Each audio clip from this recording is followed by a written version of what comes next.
శ్రీ చౌడేశ్వరీదేవి మాంత్రిక జ్యోతిష్యాలయం ప్రముఖ జ్యోతిష్యులు కాళికాదేవి ఆరాధకులు ప్రధాన తాంత్రిక శ్రీ ఎంకే శాస్త్రి గారు. స్త్రీ పురుష వశీకరణం 100% గ్యారంటీ. మీకు ఎటువంటి సమస్యలు ఉన్నా కాళికా దైవశక్తి పూజల ద్వారా పరిహారం చేయగలరు. చెడపకురా చెడేవు అని మన పెద్దలు ఏనాడో చెప్పారు. కానీ ఈ చిన్న లాజిక్ని అమెరికా అగ్రరాజ్యం అయ్యుండి కూడా మిస్ అయింది. చేతిలో పవరుంది కదా అని ఇష్టం వచ్చినట్టు వాడితే ఏమవుతుందో ఇప్పుడు ఆ దేశానికి లైవ్ ఎక్స్పీరియన్స్ అవుతుంది.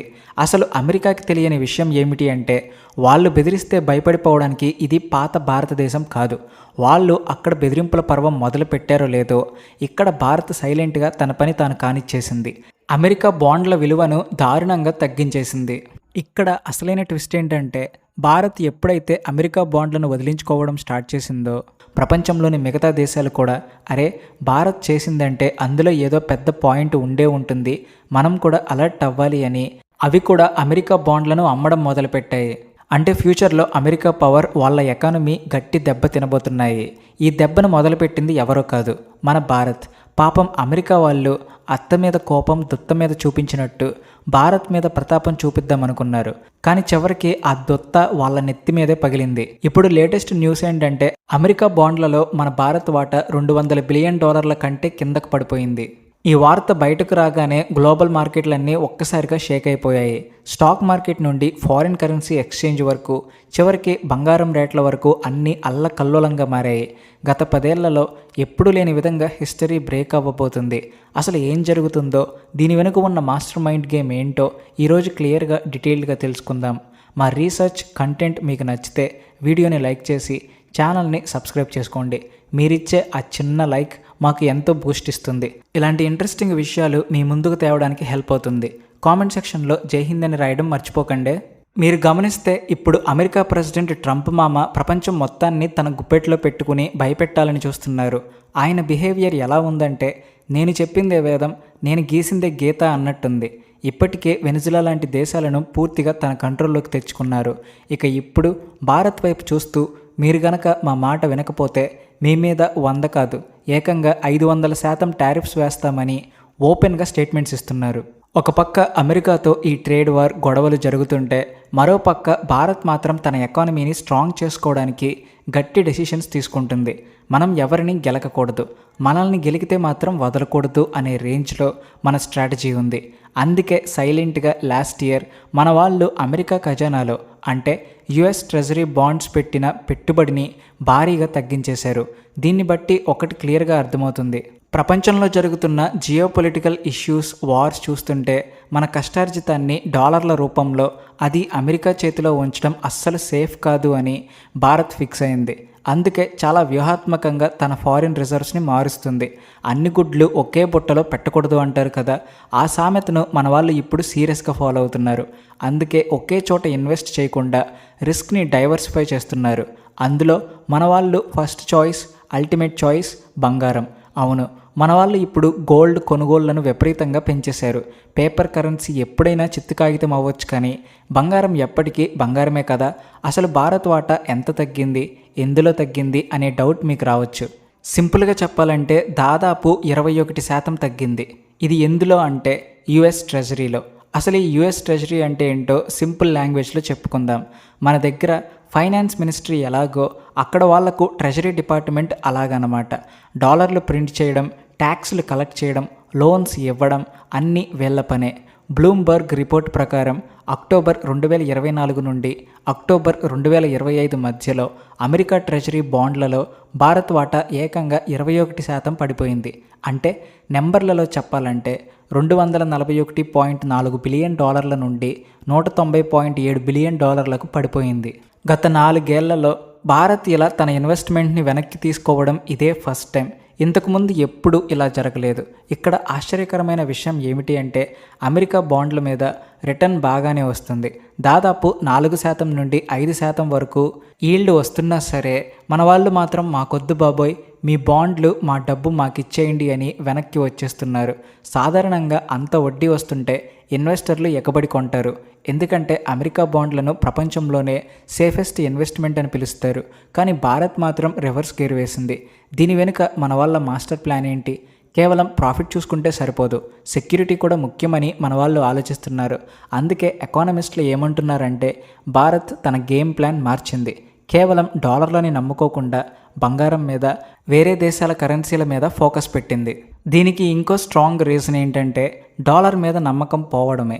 నమ్మకమే ఆయుధం అంటారు, కానీ ఆ నమ్మకాన్ని అమెరికా పోగొట్టుకుంటుంది. ఈ మధ్య డాలర్ ఇండెక్స్ చూస్తే కాస్త డల్ అవుతుంది. అమెరికాలో జాబ్స్ పోతున్నాయి, అన్ఎంప్లాయ్మెంట్ పెరుగుతుంది. ట్రంప్ పెడుతున్న పిచ్చి పిచ్చి ట్యాక్సుల దెబ్బకు పెద్ద పెద్ద కంపెనీలు అమెరికాను వదిలేసి వేరే దేశాలకు వెళ్ళిపోదామని ప్లాన్ చేస్తున్నాయి. అమెరికా ఫెడరల్ రిజర్వ్ వడ్డీ రేట్లు తగ్గిస్తుంది. ఇవన్నీ చూస్తుంటే డాలర్ మునుపటిలా స్ట్రాంగ్గా ఉండేలా లేదు.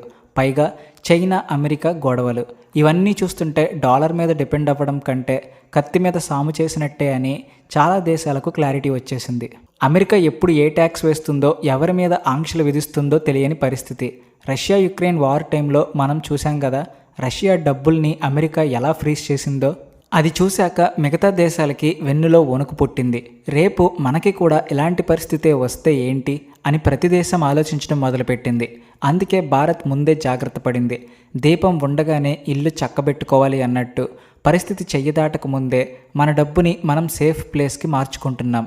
సరే, మరి ఆ డాలర్లను తీసి ఎక్కడ పెడుతున్నారు అని అడిగితే మార్కెట్ ఎక్స్పర్ట్స్ ఏం చెబుతున్నారు అంటే భారత్ ఆ డబ్బుతో ప్యూర్ గోల్డ్ని, ఇంకా వేరే దేశాల గవర్నమెంట్ బాండ్లను కొంటుంది.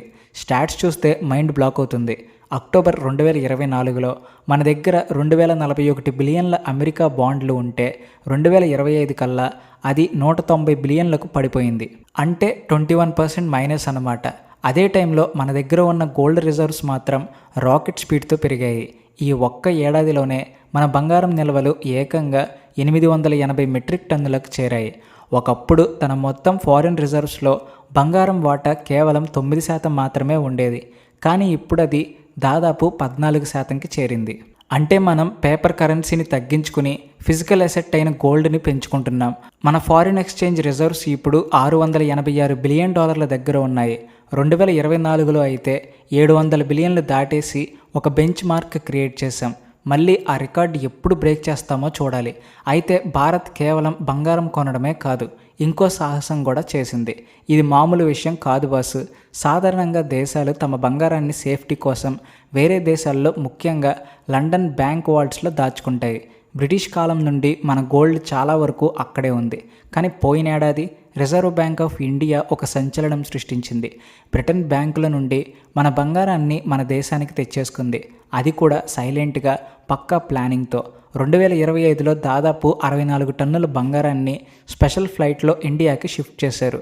ఇప్పుడు మన దగ్గర ఉన్న 575 టన్నుల బంగారం మన దేశంలోనే, మన కళ్ళ ముందే, మన ఆర్బీఐ వాల్ట్లో సేఫ్గా ఉంది. మనమే కాదు, ప్రపంచంలోని చాలా దేశాలు ఇదే పని చేస్తున్నాయి. ఎందుకంటే పొరుగింటి పుల్లకూర రుచి అని ఎంతకాలం అనుకుంటాం?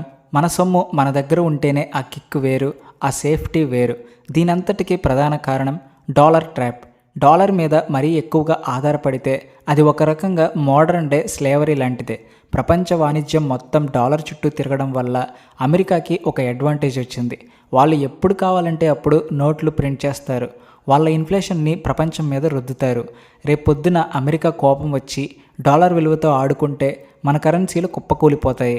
మన ఎకానమీ రిమోట్ కంట్రోల్ అమెరికా చేతిలో ఉండకూడదు. మన ఆర్థిక వ్యవస్థ అమెరికా చేతుల్లో కీలుబొమ్మ కాకూడదు. అంటే డాలర్ని మెల్లగా దూరం పెట్టడమే బెటర్. దీనినే ఇప్పుడు ప్రపంచం డీ-డాలరైజేషన్ అని పిలుస్తుంది. అంటే డాలర్ ఆధిపత్యాన్ని తగ్గించడం అన్నమాట. రెండోది గ్లోబల్ సేఫ్టీ. ఇప్పుడు ప్రపంచం ఏమీ బాలేదు. రష్యా యుక్రెయిన్ వార్ 3 ఏళ్ళైనా ఆగట్లేదు. మిడిల్ ఈస్ట్లో మంటలు మండుతున్నాయి. ఇజ్రాయెల్, ఇరాన్, పాలస్తీనా గొడవలు రోజురోజుకి ముదురుతున్నాయి. రేపు ఇరాన్ వంతు రావచ్చు, లేదా తైవాన్ మీద చైనా అటాక్ చేయొచ్చు. ఇలాంటి టైంలో పేపర్ ముక్కలైన బాండ్ల కంటే బంగారమే బెటర్ అని అందరూ ఫిక్స్ అయ్యారు. బాండ్ అంటే ఏంటి? అప్పు పత్రం. అమెరికా అప్పు తీరుస్తుందన్న గ్యారంటీ ఏముంది? అమెరికా అప్పు ఇప్పుడు $34 ట్రిలియన్ పైనే ఉంది. వాళ్ళు ఆ అప్పు తీర్చడానికి మళ్ళీ అప్పు చేస్తున్నారు. ఇదొక పెద్ద బుడగ లాంటిది. ఎప్పుడు పేలుతుందో ఎవరికీ తెలియదు. అందుకే చేతులు కాలేక ఆకులు పట్టుకోవడం ఎందుకని భారత్ ఇప్పుడే జాగ్రత్త పడుతుంది. పైగా రష్యా, భారత్, చైనా కలిసి డాలర్తో పని లేకుండా లోకల్ కరెన్సీల్లో అంటే రూపాయి, రూబెల్, యువాన్లో బిజినెస్ చేసుకోవాలని చూస్తున్నాయి. ఇప్పటికే మనం రష్యాతో ఆయిల్ని డాలర్లలో కాకుండా వేరే పద్ధతుల్లో కొంటున్నాం. ఒకవేళ ఫ్యూచర్లో బ్రిక్స్ కరెన్సీ అంటూ కొత్తది వచ్చినా ఆశ్చర్యం లేదు. అప్పుడు డాలర్కి అతిపెద్ద చెక్ పెట్టినట్టే. ట్రంప్ గారి బిహేవియర్ గురించి మనకు తెలిసిందే. ఆయన ఎప్పుడు నిద్రలేచి ఏ ట్వీట్ చేస్తారో, ఏ దేశం మీద పడతారో ఎవరికీ తెలియదు. ఆయన మూడ్ స్వింగ్స్ చూసి ఇన్వెస్టర్లు భయపడుతున్నారు. ఒక లీడర్ మీద, ఆ దేశం పాలసీల మీద నమ్మకం లేనప్పుడు అక్కడ డబ్బులు పెట్టడం రిస్క్. అందుకే ప్రపంచం మొత్తం ఓల్డ్ ఈజ్ గోల్డ్ అంటూ బంగారం వైపు పరుగులు తీస్తుంది. భారత్ తీసుకున్న ఈ నిర్ణయం ఎంత కరెక్ట్ అనేది రాబోయే రోజుల్లో మనకు ఇంకా క్లియర్గా తెలుస్తుంది. కానీ ఒకటి మాత్రం నిజం, భారత్ ఇప్పుడు ఎవరి మీద ఆధారపడకుండా ఆత్మనిర్భర్గా ఎదుగుతుంది. మన ఎకానమీ పిల్లర్లను స్ట్రాంగ్ చేసుకుంటుంది. సో చూశారుగా, ఇది సంగతి. అమెరికా తన గొప్పేదో తాను చెప్పుకుంటూ అందరినీ బెదిరిస్తూ పోతుంటే భారత్ మాత్రం తెలివిగా చదరంగమాడుతుంది. దీని మీద మీరేమంటారు? అమెరికా పవర్ తగ్గుతుందా? భారత్ బంగారం కొనడం కరెక్ట్ డెసిషనేనా? ట్రంప్ పాలసీల వల్ల ప్రపంచం మారుతుందా? మీ అభిప్రాయాన్ని కామెంట్ సెక్షన్లో ఖచ్చితంగా చెప్పండి. ఇలాంటి మరిన్ని ఇంట్రెస్టింగ్ ఎడ్యుకేషనల్ వీడియోల కోసం మా ఛానల్ని లైక్ చేసి సబ్స్క్రైబ్ చేయండి. బెల్ ఐకాన్ కొట్టడం మర్చిపోకండి. జై హింద్. భారత్ మాతాకి జై.